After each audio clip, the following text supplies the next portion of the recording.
Simulan natin ang ating pagdiriwang sa ngalan ng Ama at ng Anak at ng Espiritu Santo. Amen. Ang pagpapala ng ating Panginoong Jesucristo, ang pag-ibig ng Diyos Ama, ang pakikipagkaisa ng Espiritu Santo naway sumainyong lahat. At sumainyoin. Mga kapatid, aminin natin ang ating mga kasalanan upang tayo maging marapat gumanap sa banal na pagdiriwang.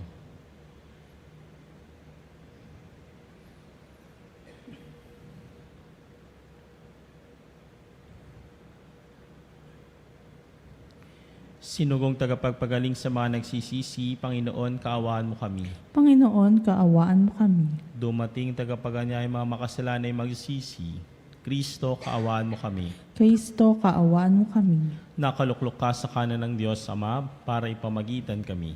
Panginoon, kaawaan mo kami. Panginoon, kaawaan mo kami. Kaawaan tayo na makapangyarihang Diyos, patawarin tayo sa ating mga kasalanan at patubayan tayo sa buhay na walang hanggan. Amen. Manalangin tayo.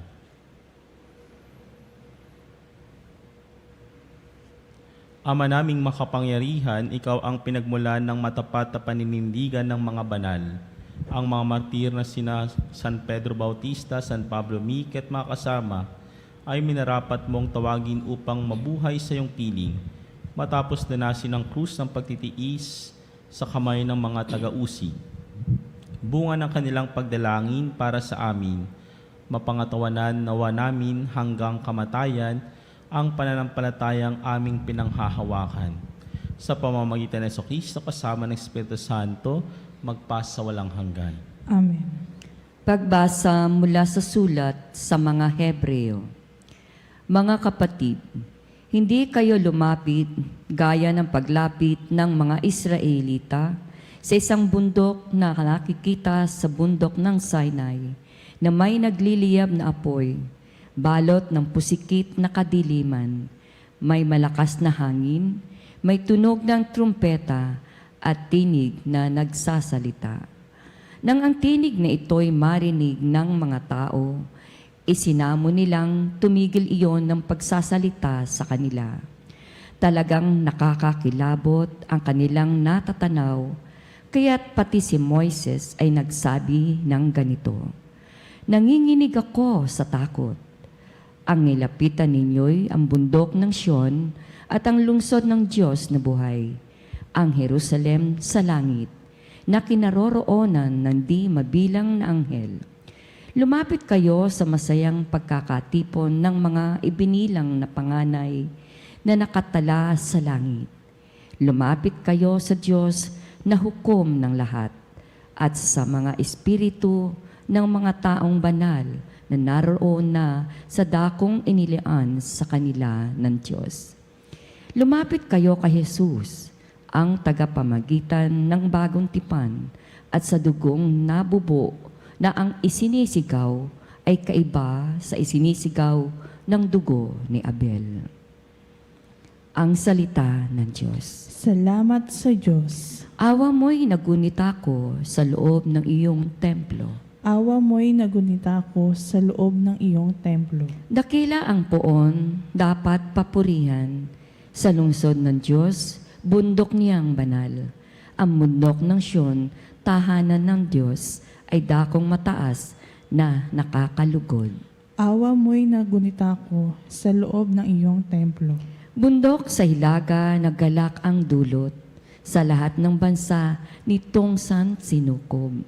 Sa piling ng Diyos, ligtas ang sinuman sa loob ng muog ng banal na bayan.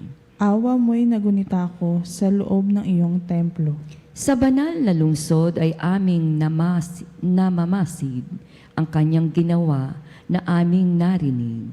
Ang Panginoong Diyos makapangyarihan, siyang mag-iingat sa lungsod na banal. Iingatan niya magpakailanman. Awa mo'y nagunita ko sa loob ng iyong templo. Sa loob ng iyong templo, O Diyos, aming nagunita, pag-ibig mong lubos. Ika'y pinupuri ng lahat saan man, sa buong daigdig, ang dakila'y ikaw, at kung mamahala ay makatarungan. Awa mo'y nagunita ko sa loob ng iyong templo.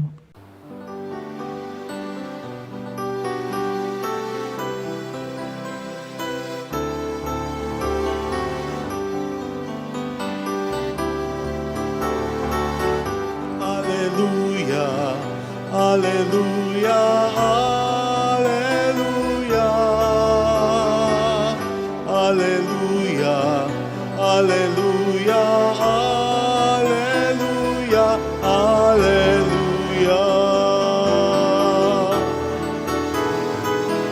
Alleluia, Alleluia, Alleluia, Alleluia, Alleluia, Alleluia, Alleluia, Alleluia.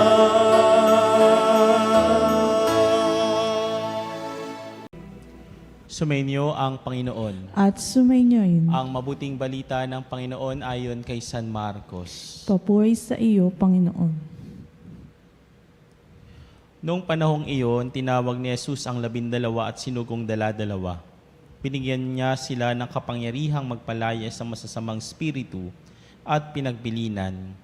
Sa inyong paglalakbay, huwag kayong magdala ng anuman maliban sa tungkod, ni pagkain balutan sa lapi sa iyong lukbutan o bihisan, ay huwag kayong magdala. Ngunit, magsuot kayo ng panyapak. Sinabi rin niya sa kanila, at sa linmang tahanang inyong tuluyan, manatili kayo roon hanggang sa pag-alis ninyo sa bayang iyon. Kung ayaw kayong tanggapin o pakinggan sa isang dako, umalis kayo roon at ipagpag ninyo ang alikabok ng inyong mga paa bilang babala sa mga taga roon. Kaya't humayo ang 12 at nangaral sa mga tao na pagsisihan nila at talikdan ang kanilang mga kasalanan. Pinalayas nila ang maraming demonyo sa mga inaalihan nito. Pinahiran nila ng langis at pinagaling ang maraming may sakit. Ang mabuting balita ng Panginoon. Pinupuri ka namin, Panginoong Heso Kristo. Bago sumabak sa laban o bago sumabak sa misyon ang mga apostoles, maganda yung binilin at iniwan sa kanila. At ano iyon? Wala silang ibang dadalhin kundi ang tungkod. Hindi dahil para magmukha silang mahirap o mas magmukha silang kaawa-awa sa kanilang misyon. Ang gustong ipahiwatig o sabihin lang ni Jesus ay lahat ay provided, lahat ay ibibigay niya as long as yung pagtugon ay nandoon. Kaya nga mga kapanalig, hindi dapat tayo matakot sa tawag ng Diyos. Madalas kapag tayo ay iniimbitahang maglingkod sa Kanya, lalong higit sa Kanyang simbahan, nandun yung alinlangan, nandun yung takot. Kasi baka mapabayaan natin yung mga bagay, hindi natin kayanin yung mga ibibigay sa atin ng Diyos. Pero tatandaan natin, God is our provider. And His grace is enough for us. Hindi naman niya pinabayaan o ni minsan pinabayaan ang kanyang mga tagapaglingkod, ang kanyang mga alagad. Kaya sana sa atin bilang mga anak ng Diyos, huwag sana tayong matakot. Ibigay natin yung sarili natin. Ibigay natin yung matamis nating oo. Totoo, katulad sa misyon, nandun yung may pag-uusig, nandun yung hindi ka tatanggapin, nandun yung hindi ka paniniwalaan. Kahit ang Diyos, kahit si Jesus, katulad na lang sa Ebanghelyo kagabi, ay hindi tinanggap o hindi pinaniwalaan mismo sa kanyang sariling bayan. Pero hindi iyon ang naging hadlang niya. Patuloy pa rin siyang tumugon sa kanyang Ama. Patuloy pa rin siyang tumugon sa tawag ng Diyos. Patuloy pa rin siya sa kanyang misyon. Kaya mga kapatid, mga kapanalig, wag na wag tayong matakot, wag na wag tayong maging madamot sa pagtugon sa tawag ng Diyos. He will provide us everything, and His grace is enough for us.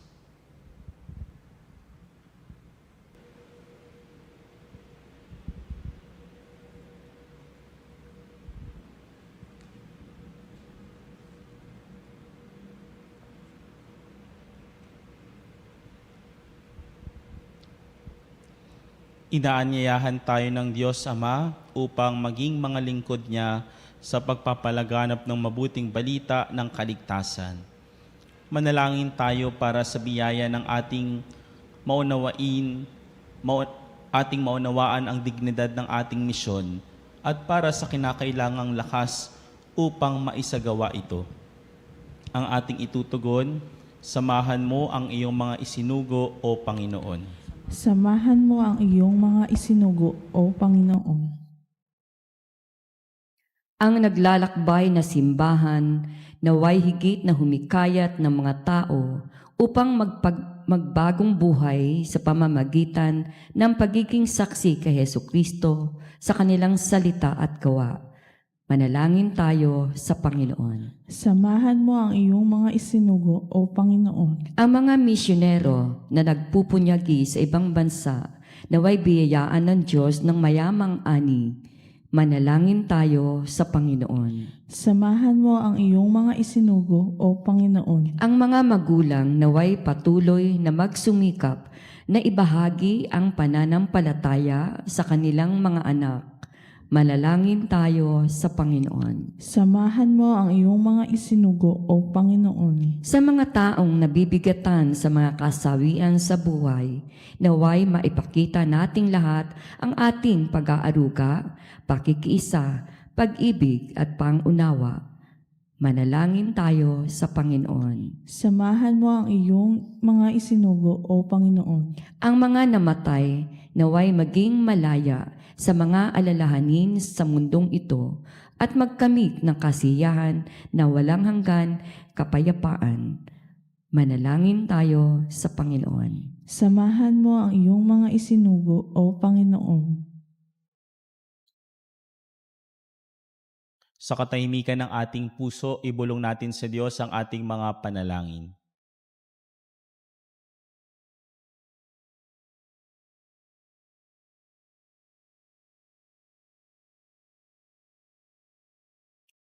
Manalangin tayo. Samahan mo ang iyong mga isinugo, O Panginoon. Panginoong Diyos, nagtitiwala kami sa iyo. Pinili mo kami sa pamamagitan ni Kristo upang ipahayag ang pag-ibig na iyong ipinakita sa amin. Gawin mo kaming tapat sa mensahe ng Ebanghelyo. Hiniling namin ito sa pamamagitan ni Kristo ang aming Panginoon. Amen.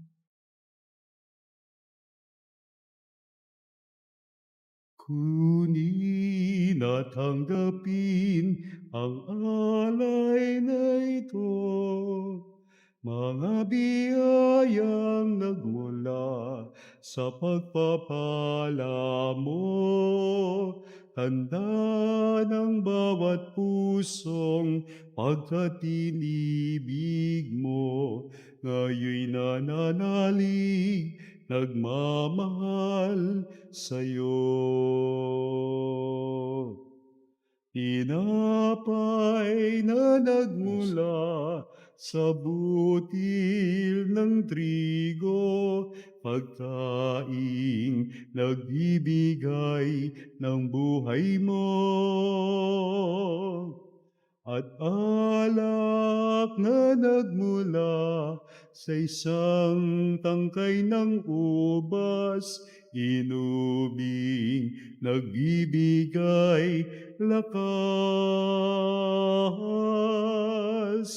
Kunin at tanggapin ang alay na ito, mga biyayang nagmula sa pagpapala mo, tanda ng bawat pusong pagkatinibig mo, ngayoy nananalig, nagmamahal sa'yo.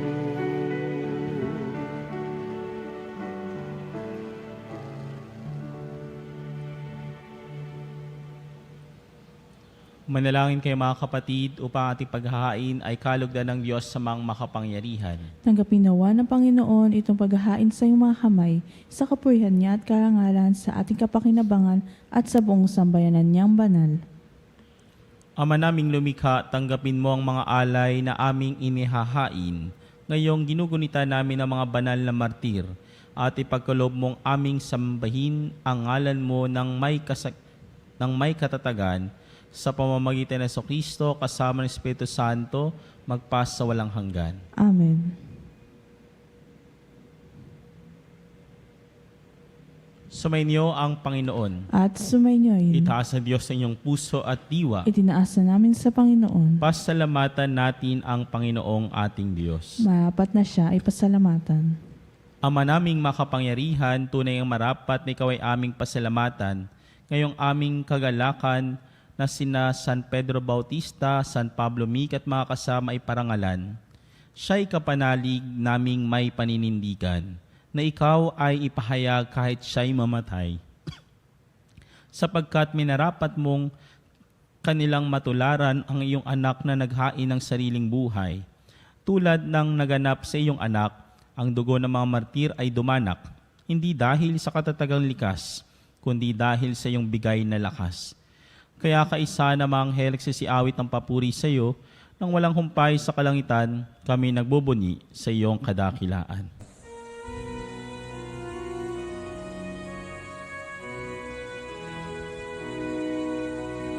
Santo, Santo, Santo, Panginoong Diyos ng mga hukbo, napupuno ang langit at lupa ng kadakilan mo. Hosana, Hosana sa kaitaasan, pinagpalang na paririto sa ngalan ng Panginoon. Hosana, Hosana sa kaitaasan.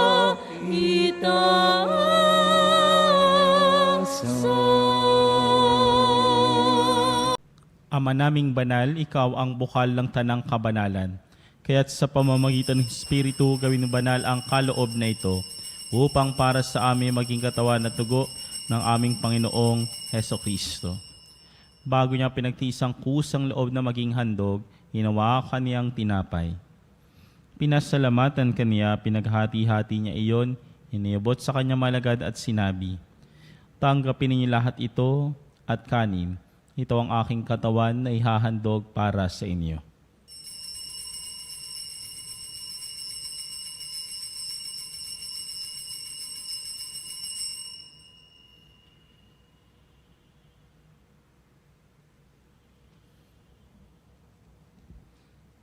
Gayun din naman matapos ang hapunan, hinawakan niya ang kalis.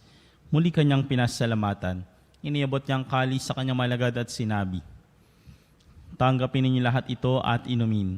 Ito ang kalis ng aking dugo, ng bago at walang hanggang tipan. Ang aking dugo ni bubuhos para sa inyo at para sa lahat sa kapagpapatawad ng mga kasalanan. Gawin ninyo ito sa pag-alaala sa akin."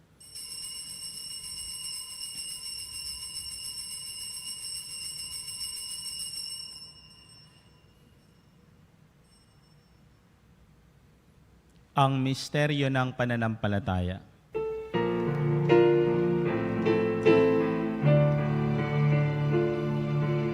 Ang kamatayan mo, Panginoon, aming ipinahayag. Ang muli mong pagkabuhay ay pinagdiriwang hanggang sa iyong pagbabalik. Hanggang sa iyong pagbabalik.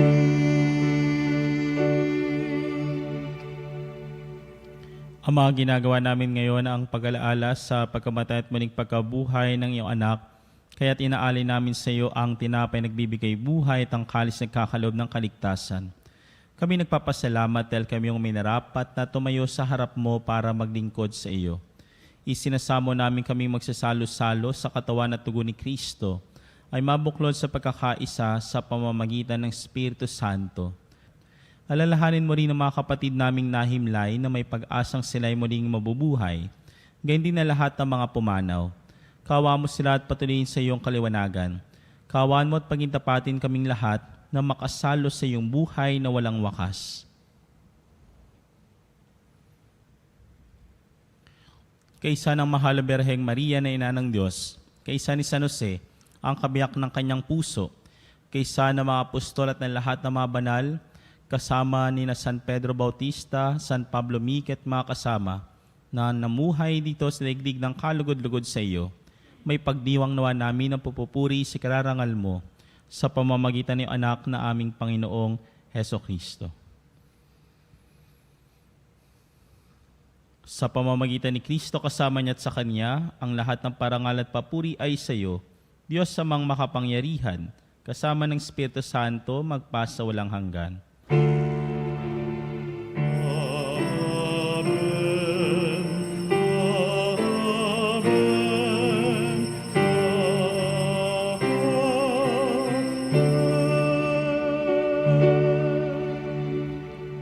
Lakas loob nating dasalin ang panalangin tinuro ng ating Panginoon.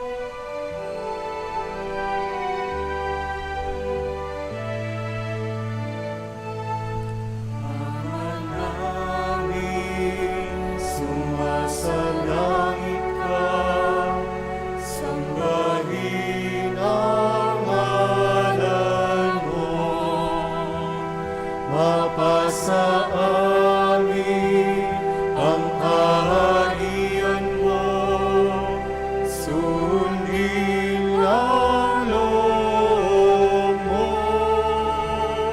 Dito sa lupa, parang sa langit, bigyan mo po kami ngayon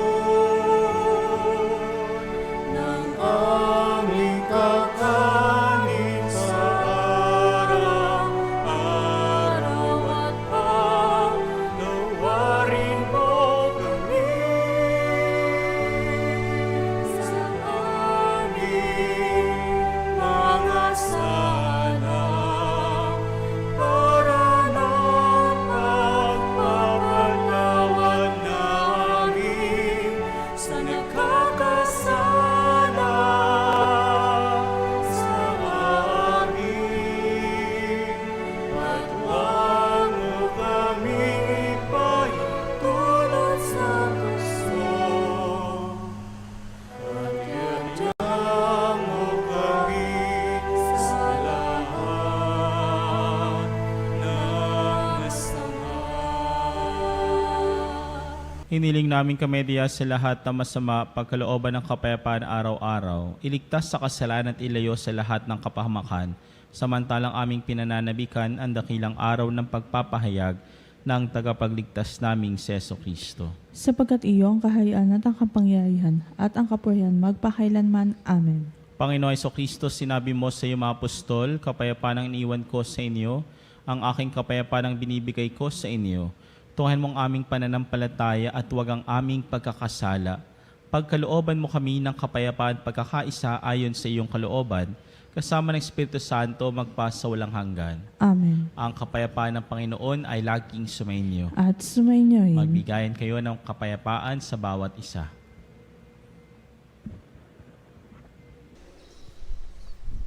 Kordero ng Diyos na nag-aalis ng mga kasalanan ng sanlibutan, maawa ka sa amin.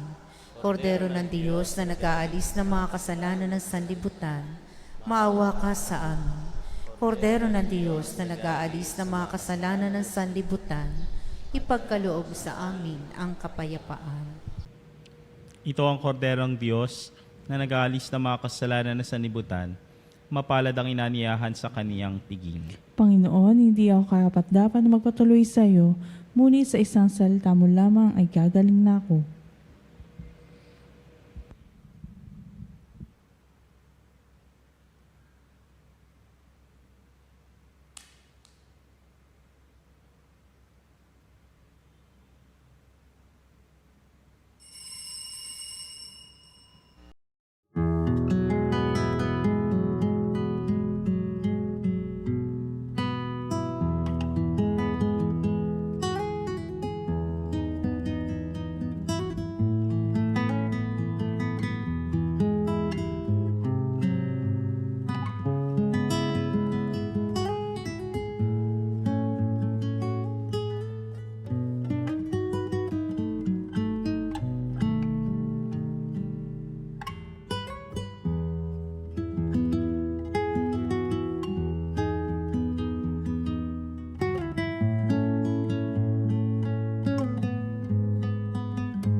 Panalangin tayo.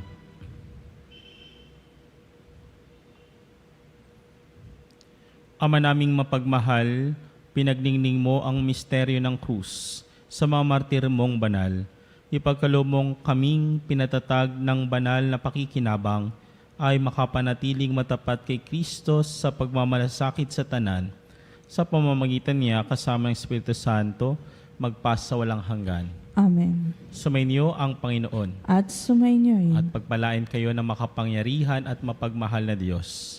Ama, Anak, at Espiritu Santo, Amen. huwag matakot tumugon sa tawag ng Diyos. Salamat sa Diyos.